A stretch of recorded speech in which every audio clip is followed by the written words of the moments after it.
once you realize that by showing up as you, however you can define that, and not ignoring or resisting every truth you know about yourself, but stepping into it fully as weird or different or eccentric, however you think that is, that will absolutely always draw you in closer to a group of people that not only desperately need you, but want you and embrace you. That's what I have lived and breathed to this day. Hello, everyone, and welcome to the Being Inspired Radio Show. I am your host, Amanda Johnson, and I am here with a guest who I am really excited to talk with and also introduce all of you with. I've had the pleasure of connecting briefly with this man one other time virtually. And in that short period of time, I got very excited in terms of who he is and how he's showing up in the world and his story and his journey. And yet we just scratched the surface of it. So I'm looking forward to going a bit deeper today, although these conversations are completely organic and divinely inspired. And so we never know quite where we'll be taken or guided or led, but what I can assure you of and what I know to be true every time I do one of these recordings or have one of these conversations is that whatever is meant to be said is said, and whatever you are meant to hear and receive, you will hear and receive, and whatever gift we are meant to receive through this conversation will indeed be so. And that is why I have this show and do this show and share this show with all of you listening. So thank you for being here. Thank you for tuning in. And let's welcome my guest today, Josh Cary. Josh, thanks for coming and welcome to the show. It's so good to be here, Amanda. I absolutely love that introduction. And what I love most about it is the organic part of it. You said whatever's meant to be said will be said, and whatever is meant to be heard will be heard. So perfectly put. Thank you. Thank you. And with that, let me introduce our listeners to you a bit more before we dive into the conversation that we're going to be so divinely inspired to have today. So Josh spent 40 years in hiding. That's right. He was hiding every aspect of himself and showing up with a mask on in all areas of life, trying to gain the approval of everyone else. At 19, he changed his name and entered into what would become a 15-year career as a professional actor and filmmaker. The applause and external accolades didn't completely heal his feelings of anxiety and insecurities, and he found himself more isolated than ever. Today, Josh is a digital media and creative consultant with the uncanny ability to bring the human side out of each person. Whether it's as a guest on his show or working directly together, you and all of those he works with quickly feel consumed by his unique natural energy, bright outlook, and creative mind. He is also a proud father and credits his adoring 2 young children with helping him to turn things around and embrace the mortality of life. Brilliant. Well, thank you. I love reading bios and I like hearing people read my bio. There's something in it. There's something so beautiful about it. So I know when I first met Josh, we had some synchronicity about our own paths of having been actors and even about the same age in our lives, moving into that career. He went a little further than I did, but there was definitely some overlap there. So nice to be speaking with a fellow actor. Thespian, yeah, exactly. That's one of the words they use. So here we are today, and I love this whole image of hiding behind the masks, and that mask being the mask of fear. And this is something that is very, very real for me in my own life. I talk about it in the book that I have written, where fear becomes this shield or mask or disguise or costume or whatever you want to call it, that so many of us are so accustomed to hiding behind. So I cannot wait to get your thoughts on this idea of encouraging us or giving us permission or inviting us to stop hiding behind it.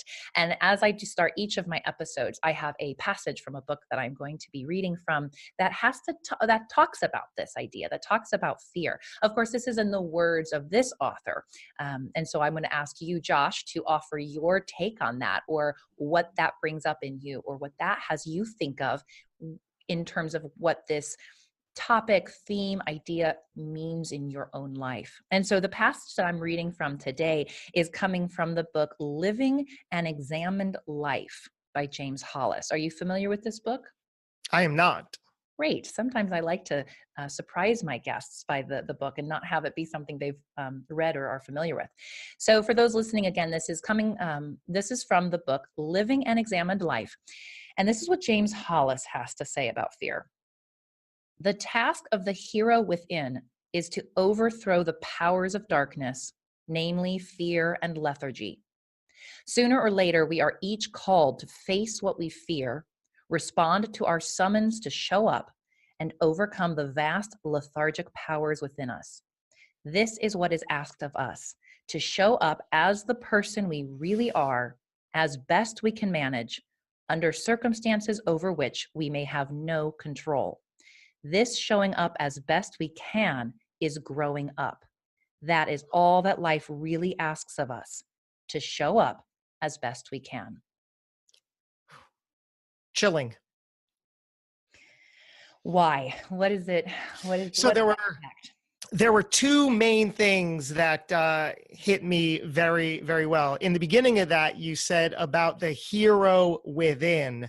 And it's such a fascinating thing because I think we all are that, right? We are all heroes. We are all heroic, yet me included, what we do is we stifle that and we shun that. We are scared of that. I was frightened of that for decades, 40 plus years. In fact, when I knew full well the hero inside, I knew what I was turning away from. I knew so clearly what I was resisting, what I didn't want to allow to be shown, thus showed up hiding. Yet I would tell myself, I don't know why nobody responds to me in the way that I think they should, or why can't I connect with anybody, or why isn't anybody giving me the time of day? And I knew what all my strengths, all my qualities were, yet I would show up in the way that I believed others expected, wanted, or needed me to be, which, as you know, is called seeking approval. Because I allowed people, anybody really, to define who I was and what box I should play in. So early on, for various reasons, I was put in this very shallow box, and I said, got it, this is who I am. I shall not disappoint. I shall not step out of this box. I will play this role. Irony long-term, you see where that's going, as we mentioned the actor. So I will play this role to satisfy you, anybody, stranger, friend, family, teacher, anybody who is in agreement that I should play in this small space. And that's what I did for so long. I resisted and ignored what I knew, as you said in the quote, that hero. I knew it was there, which is what caused all the anger, all the frustration, because you're in conflict with yourself. And that's how the hero resonates. So I need to also point that out. That's beautiful and such a great story. And I'm sitting here almost chuckling to myself, and then also thinking some of the listeners might be going, but wait, Josh, you were at least a 15-year-long career as an actor. I can't imagine you've ever been shy or afraid of showing up and being in the spotlight. Because I can relate, right? Yeah. This beautiful paradox almost of you sitting here saying, I've been hiding for 40 years and I've been wearing this mask. And yet so many people I can imagine have looked at you in your life and gone, what are you talking about? You've been on stage, you've been in front of the camera, you've been, all of these different characters and people. So tell me more about that. How does that work? Yeah, people, such a great example. People then look at you and think, oh, Josh, you're so outgoing. You're so funny. You're so wonderful. And I'm like, thank you. You like me. So that inadvertently satisfied a very short-term Band-Aid. So as the stereotype is, you might know this and agree with this, in the entertainment industry, we are all so insecure, which is what drives us to that industry. For me, it was a survival mechanism, needing to feel this external approval that was evident in my life even prior to saying, I want to become an actor. I need this external approval. So it was a mask. It was the Band-Aid, putting on a happy face, trying to make everybody laugh, getting anybody in that way to try and like me. So the career as a performer is nothing but trying to get external validation, trying to get these accolades on the outside because I wasn't giving them to myself where it begins on the inside. So I would hope for these applause, for these accolades that, if and when they came, the struggle as a performer is a nightmare. It's no easy journey. So if and when they came in short spurts in the applause or you get a gig, it's so shallow, it's so short-lived, it's not the fix you need to carry on, but it's a drug. Like anything else, it's literally the external drug that you're trying to mask everything you're feeling.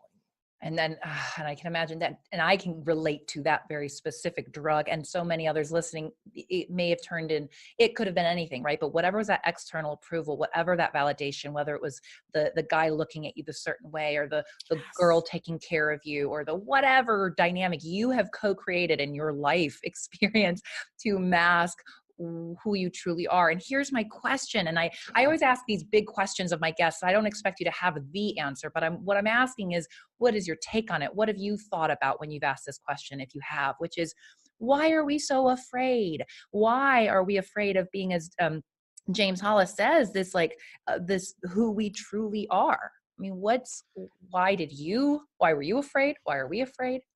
Such a great question. Like you acknowledged, a very big question, because I think so many of us are afraid. I'm literally getting the chills, processing the answer. There's a few different things. We all do have a need for approval, whether it's internal or external. We want to fit in, because the opposite of that is exile, right? Is isolation, is shunning you out. And thousands and thousands of years ago, when we were hunters and gatherers, that was what we actually needed to survive, right? We were biologically, physiologically created to survive in these groups. And if you were different, or if you were unworthy, you were shunned from these groups, and that meant you really couldn't survive. So we are really wired to survive. So in modern day, we put all of this emphasis on fitting in at any cost. Now, the irony is that, and I am a living, breathing proof of this, once you realize that by showing up as you, however you can define that, and not ignoring or resisting every truth you know about yourself, but stepping into it fully, as weird or different or eccentric, however you think that is, that will absolutely always draw you in closer to a group of people that not only desperately need you, but want you and embrace you. That's what I have lived and breathed to this day. I would show up in this needy, desperate way, not as me, and I would get exactly what I was looking for. I'd get all this resistance and this aggravation and this tension from people, and then wonder why.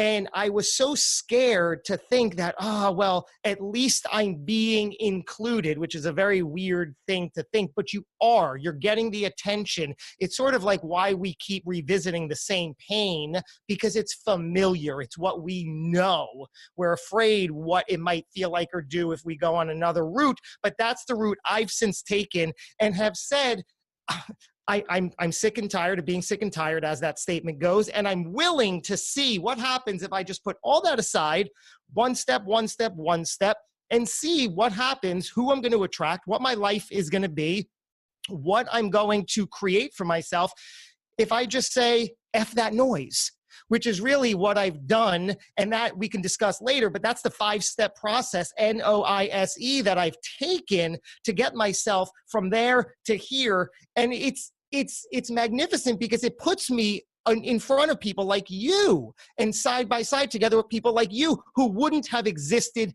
before. So now I have this force field of amazing, incredible people like you and everybody else who appreciates what I'm doing and I appreciate what they're doing. We just naturally attract each other. I don't even see the people that I was serving negatively prior. And the fear, to answer your question, to bring it full circle, why are we so scared? Because for me, I thought that if I were to go down this road and be positive and bring to the table my best parts and contribute them, I thought these people who were showing up negatively in my life would retaliate and would keep me down more. And I didn't have the strength to stick up for myself or to dialogue or debate them in any way. And I couldn't handle that up here. If I saw that, I'm like, people are going to yell and make fun of me or retaliate against me. I don't want that. So I will stay in that box that they put me in until I didn't. Until you didn't. And actually, that is going to be my question, because I wanted to know, and this might lead you to go back to F that noise and help us understand that better, because I'm always curious, what was that turning point when you got sick and tired of being sick and tired? And it's like, well, what do we do then? Because I did hear you earlier say you had to look within yourself and you actually had to start noticing, oh, this is what I'm afraid of. Oh, this is what I'm afraid of showing. Oh, so what is that process for you? And maybe you've laid it out really nicely already for us, or you can. Yeah, so I spent all these years showing up that way, and I was that conflict within myself created a very angry, frustrated, depressed, sad, scared, fearful, lonely, even around people, you're still very lonely. So I've always had a sense of self-awareness, which have come to realize is so important. That is like step one. If nothing else, just start to become aware of what you do, who you are, how you're showing up. And that's part of what F That Noise allows you to do. So I have two amazing children that I take every opportunity to talk about. I have a 5-year-old daughter, Danica, an incredible 3-year-old son, Harrison, who are my everything. And I've always known in the past that I would appreciate and like the role of father. But from where I became a father at 39, and I never would have willingly said, I'm ready to be a father. I'm going to go down this path. No, but the universe had different plans for me. The universe said, now is the time. And by the way, you guys are pregnant. I'm like, okay, great. This feels all right. But it wasn't quote unquote planned, right? Because it never would have been. However, there were different plans for me, thankfully. So my two children have helped me shine a spotlight on the person I was being, because I could be angry and frustrated and confused all day in a relationship even, and so be it. But when the two children were there looking up to me for guidance, love, direction, and I'm yelling and kicking and screaming and being this person, and then I noticed that they're saying, okay, got it. That's how we're supposed to be. Check, got it. And I'm like, no, don't do what I'm doing. No, you guys are sweet. You're loving. Come on, we love each other. This is great. So that sort of thing helped me say, I cannot do this. I cannot see myself 20 years down the line here as an empty nester, having raised my kids in the best way that I would have known how, given all the circumstance, and having them watch their father in this angry, depressed, needy, seeking approval state, and knowing that that's how the life they live works, and seeing, let's take my daughter, for example, as a young adult, seeking approval, that can get very ugly very quickly. And I saw myself in a rocking chair watching her in that world thinking, oh my goodness, I helped create that for her, and there's now nothing I can do. So a quick snap out of that said, whoa, Josh, present moment, you're still there. Let's change this. Let's get this right. There is something you can do. And these two innocent souls have helped me get on that path. Amazing. I have chills listening to that. What a powerful statement. And And for me, it's not about, I mean, parents always do the best they can. And our children are going to have the experiences they need to have. And it's not about doing it perfectly or doing it right because you don't want to fuck them up. However, there's this beautiful call to action that I see that in that moment, it was a gift to you to say, wait, is this how I want to keep showing up? Is this? And I, interestingly, as you were thinking and speaking of your children in the very real sense of it, I also heard this conversation happening with your own inner child, or it's almost like your own inner child was having the same dialogue with you. Like, well, I mean, I guess if this is how we're going to show up and play in the world, that's just how it's going to be. And we'll just keep doing it this way. And then your higher self saying, does it need to be that way? Maybe there is another way. Maybe I can tend to you a little differently. Maybe I can show you there is some, gentleness, some softness, some patience, some understanding, some compassion, some love, etc. So I love that, because I'm seeing for those of us, even without children, like myself currently, we don't need to wait for the child, outside of us to remind us of this. Right. But It's a metaphor. I love that that's how it did show up for you. So Yeah. Let's go back. I want to know more about that noise. What is that? Can you walk us through it a little bit? I'm so intrigued. Yes. Well, thank you. I'd love to. So I was able to come out this other side and say, whoa, I feel great. And it's certainly not a quick fix, and we don't want it to be. And that's also what F That Noise helps you identify, that it's a slow, deliberate, consistent process that just works to get you out of this mode into where you belong and you're capable of. That was very apparent early on when we're talking about the hero. I knew, and that struggle, that conflict is what created all that tension.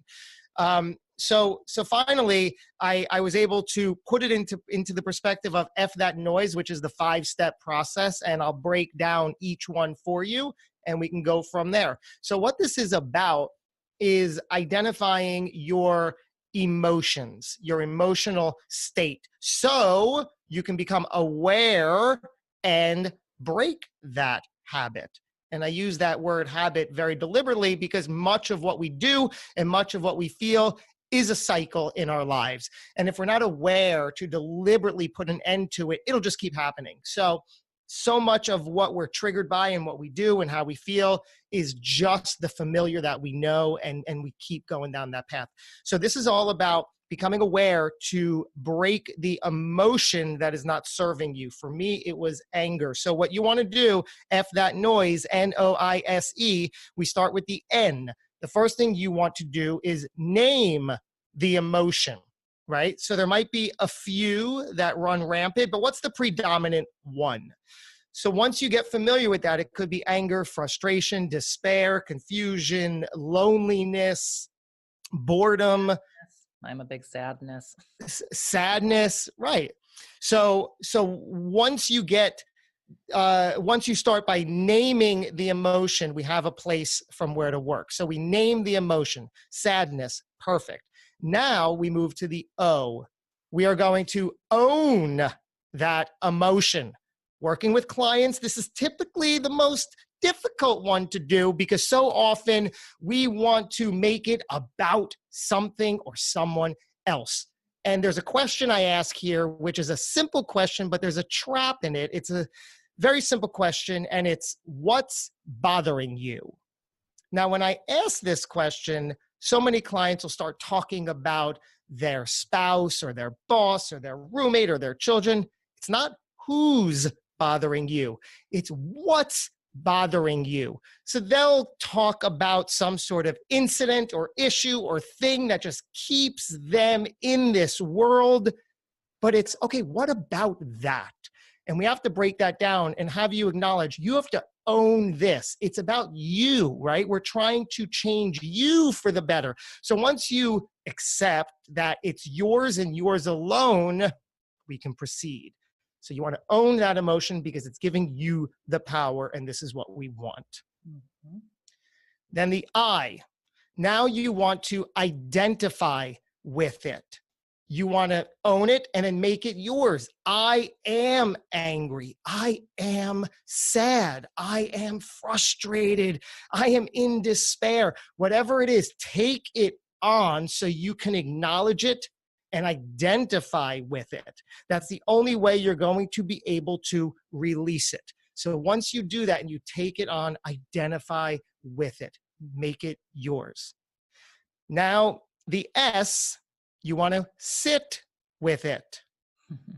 Now, you're going to, whether it's a few hours or a few days, it doesn't have to be weeks or months, because that's not what this is about. This is not spending all this time in a therapy style situation. It's about moving through it quickly and swiftly as possible and taking action into the better. So once you sit with it, the purpose of this is so you can determine, when does this emotion predominantly arise? What's happening? What's causing it? Is it a time of day? Is it around a certain event or around a certain person? Is it a thing? Is it a conversation? Is it a topic?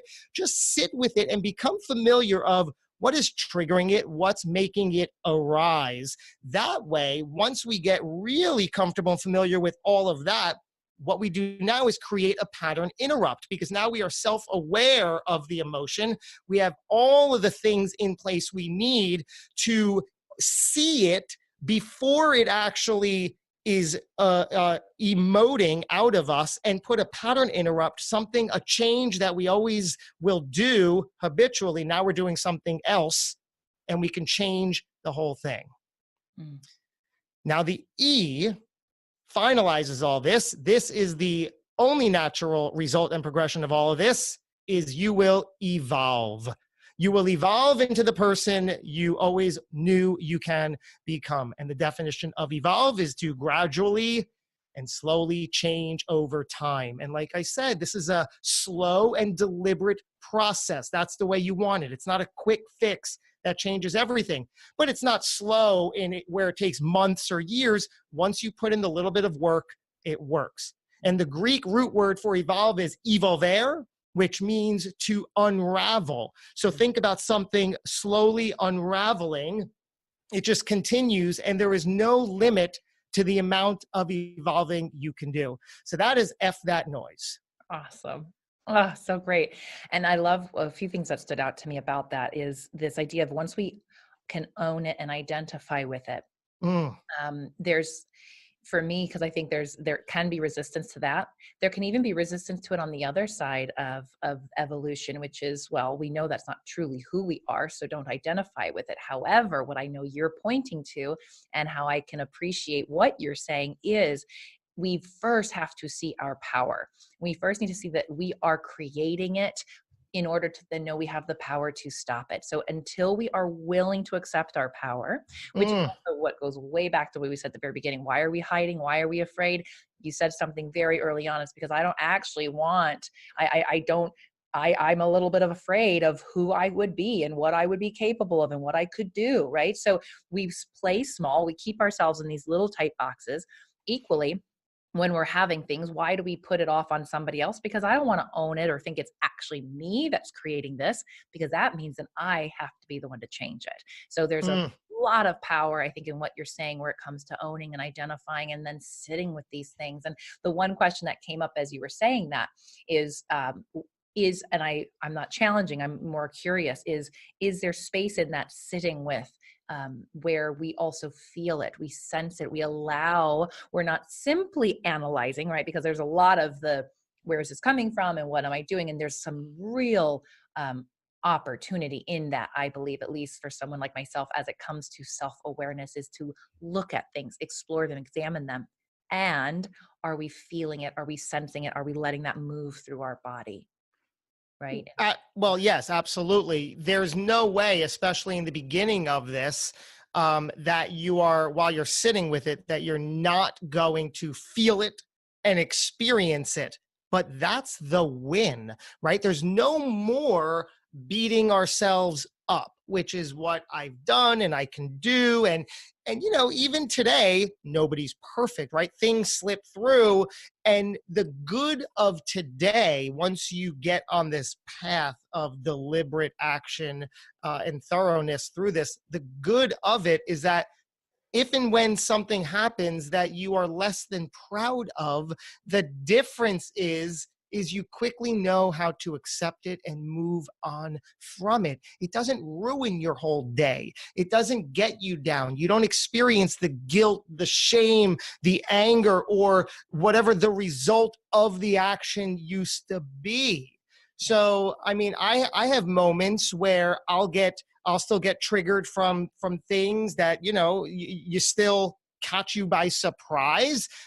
But again, the difference is I'm not I'm not guilty, I'm not shameful, I'm not embarrassed, I'm not upset. I work through it quickly and swiftly to move on. So to answer your question, in the beginning of this work and this process, of course, while you're sitting with it, you're going to experience it, you're going to feel it. But again, that's the win, because then you can immediately become aware and say, oh, okay, I see what just happened. Now, instead of wallowing in it or whatever emotional action you take from that result, you're now able to, like you said, analyze it and identify what's happened, what that trigger was. And then over and over, we see the pattern, and then we move away from that. Mhm. And I love how you pointed out that we're all, when we're not going to do this perfectly, we're still going to get tripped up, we're still going to get triggered. And that actually, as you were in before you said that, I was thinking back to one of my favorite parts of this quote that I started the episode with, which is, all that life is really asking of us is to show up as best we can. Because I Mm. think if we go back to what are we so afraid of? Why are we hiding?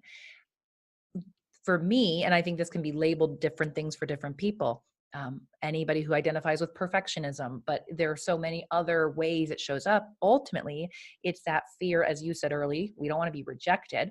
Well, why would we be rejected? Because we aren't showing up the way we think people want us to. And so, whether or not that's perfect, or whether or not that's, I'm going to show up and really piss somebody off, or I'm going to say something that they're not going to like, or I'm going to, get angry and then they're going to banish me out of the house, or, so we have all of this fear.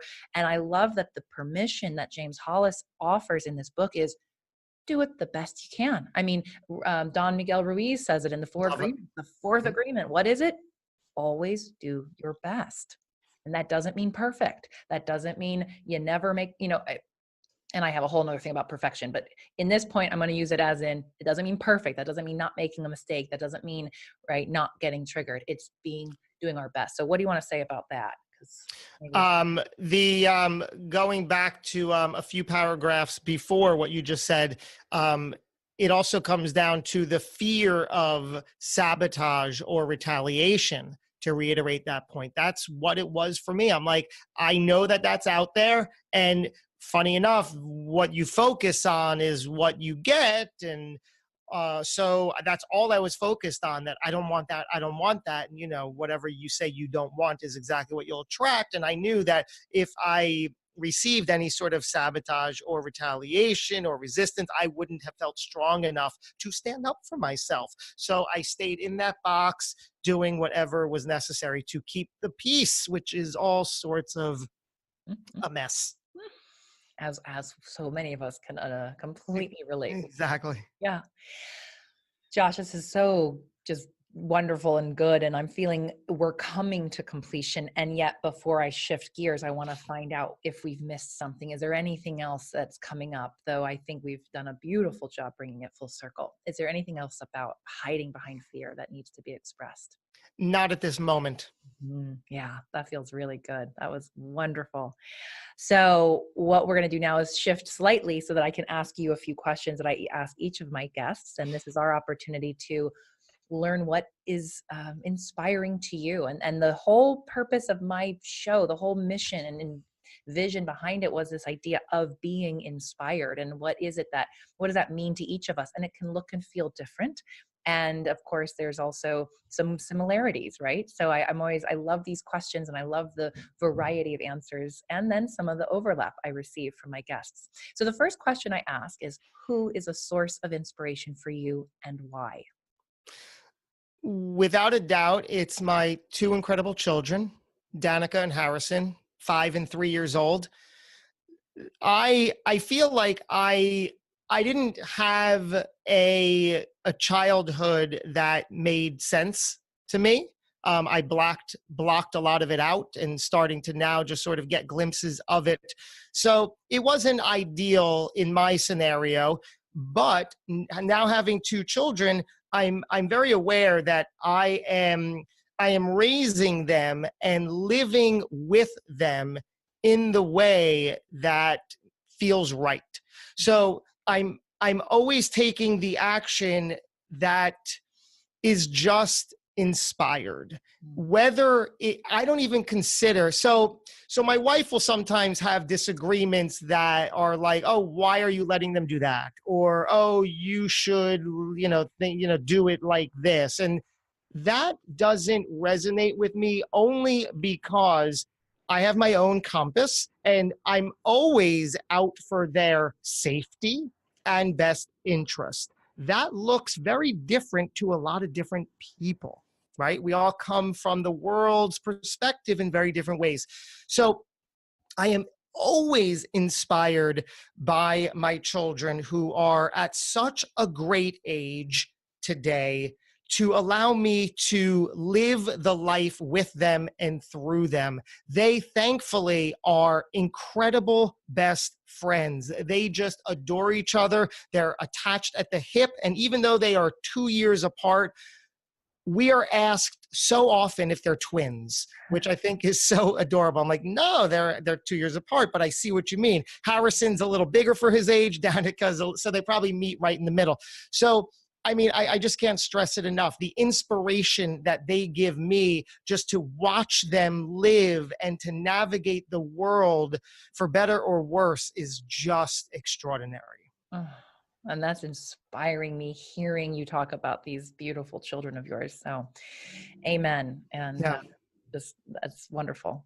I'm proud, I can tell I'm it. just very proud of them. And what's beautiful is that they're such one of my favorite things about asking that question is often the answer comes because whoever you choose is a reflection of you. It's mirroring something back. And so the fact that you're two beautiful children who make you proud and who live a life in a way that is inspiring and free and maybe this, whatever it is about how they live, that is you're inspired by that because they're showing something about you that you already have and possess and love about yourself. And I think that's great. So yeah, it's just thank you.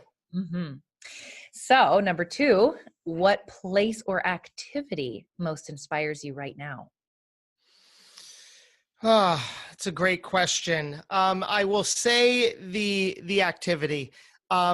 As you know, like you, I am also a podcast host, and it's whatever side of the dialogue I'm on, whether I'm a guest on a show like this or hosting extraordinary people. Right now, that I am quote unquote lucky enough, but we can go on that tangent that what is luck doesn't really exist, right? It's what you put in place there to create that. But I'm lucky enough to just love this medium and get this chance and see an inspiring future for myself.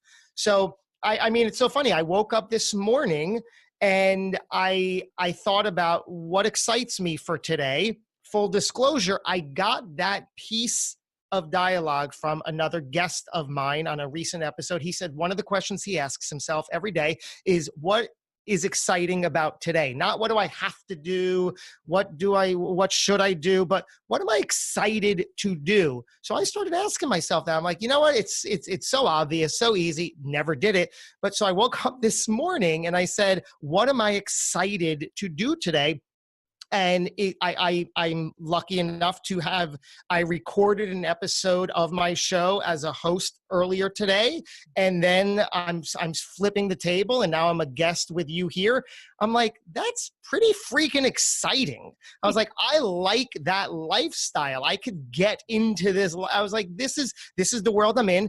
But again, it also goes back to, I'm creating that for myself. It doesn't just happen, but I acknowledge that so lovingly, because for years I just let whatever happen, and I was creating quite the opposite and wondering why things aren't working. Now I can step back and say, yes, I've gotten to this point. I've taken the right steps to allow me to be excited about the things I do. And even dissecting it even further, the reason that this kind of thing excites me and inspires me is because I always have loved people.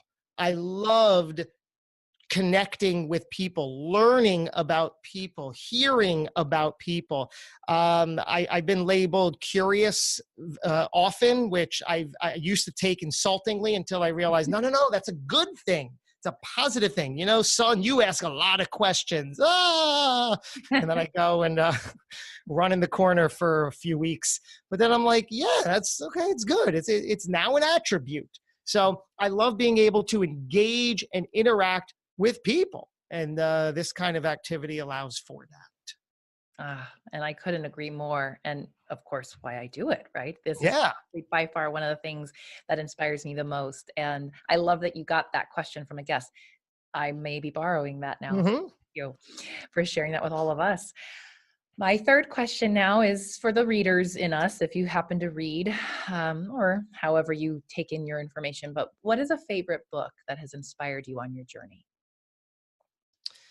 A favorite book, you might have heard it before, Think and Grow Rich by Napoleon Hill. Of course, it's not rich in the sense of dollars, although that might be a very welcome after effect there. It's rich in insight and self-love and self-discovery.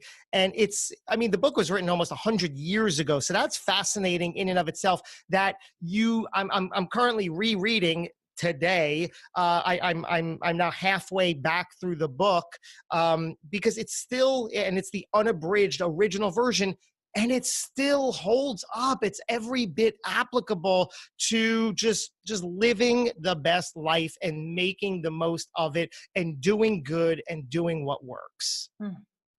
I have never heard someone explain that book in that way. And I have tried to read it. I actually remember getting an audio version of it. I'm not a big audio version, but I was on a road trip and that was the book, etc. And I remember actually being very turned off by it at the time in my journey when I listened to it. Now, this is for me because things come to us when we're ready for them, and I wasn't ready for it. However, hearing you even just now in this moment say, think and grow rich, not necessarily in dollars, which not that that's, I'm not opposing that, and I'm not suggesting that's bad or wrong. Correct. However, that was part of my resistance to it because I was somehow, I wasn't understanding it for what it is. I can say it that way. So Perfect. The way you just explained it, I'm sitting here thinking to myself, I need to go read that book again. Absolutely. Go pick up that book again. So thank you again for the inspiration. Absolutely. Yeah. So, wow, Josh, this has been absolutely delightful. And I know, again, I trust and know in every cell of my body that those who needed to hear this have heard it, are receiving it. And then that what they needed to hear, including myself, there is always something I need to hear during these conversations that I needed to receive. And that once again was true today. So thank you for being here and sharing yourself and not hiding from who you are and what you have to give and share with the world. It's absolutely amazing. The last point I'll make is perhaps a reiteration. When I started showing up in the role that I knew I was always capable of and stopped resisting it to placate the people who wanted to keep me in this little box and fearing that they will retaliate and sabotage, and that just kept me in the bad path. But now I'm in a better path.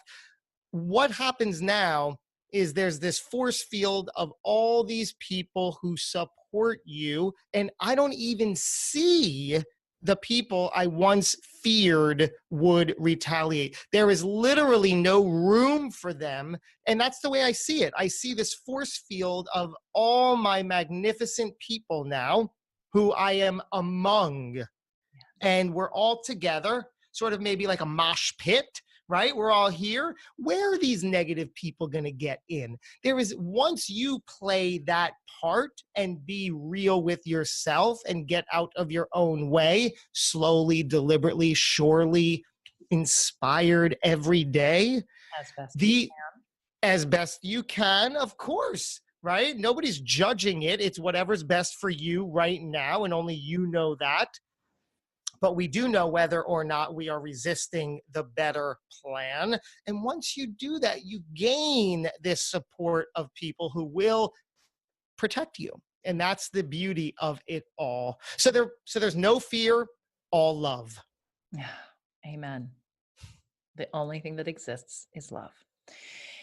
And we will conclude with that. And thank you to all of the listeners out there for tuning in, to supporting things like this that bring greater inspiration, greater love, less fear out into the world. Thank you for doing your part in that, however big or small. These can be small daily steps, actions, choices. These are not done in huge sweeping swaths all at once. And so continue to take that step, make that choice, practice, effing the noise that is going on around you and being with what is coming up and allowing it to be there, owning it, sitting with it, and then evolving beyond as we do in this journey. I mean, evolution honestly isn't an option. It's just, how are we going to do it, and how little resistance are we going to experience along the way?